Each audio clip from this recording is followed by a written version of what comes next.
Good morning. My name is Kevin Diva from BSHM 2A. And good morning. My name is Jasmine Montezon from BSHM. Thank you for allowing me to have an interview with you.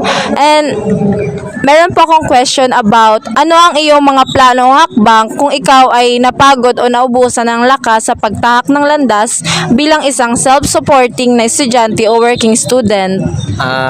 Bilang isang working student, lisod siya para sa kuha is kanang kay dili ko wala gyud ko naanad ani nga kuan kay ako parents gyud ang nag-provide sa kuha sa pag-eskwela sa una. So kanang nidako ko sa lisod nga pamilya. Ang ako tatay is kanang magsasaka, and yan ako mama is housewife. So gusto man jud ko nga makahuman og eskwela, so mao to nga ako gyud gi persige nga maka-eskwela ko og college. So naay opportunity nga ni abot sa ako so ako dayong gi-grab. So mao to nga na nakatrabaho ko karon sa local government unit or LGU sa Orwasa Department, and then dito na nako nakuha ang mga gusto nako nga mga plate nako, mga financial needs nako sa eskwelahan.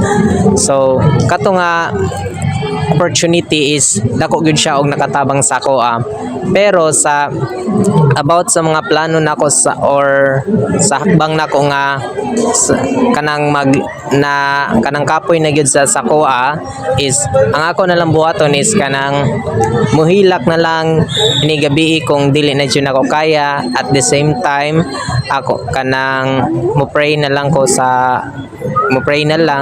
kay needs na nako niya og strength o guidance pod sa pangadlaw-adlaw.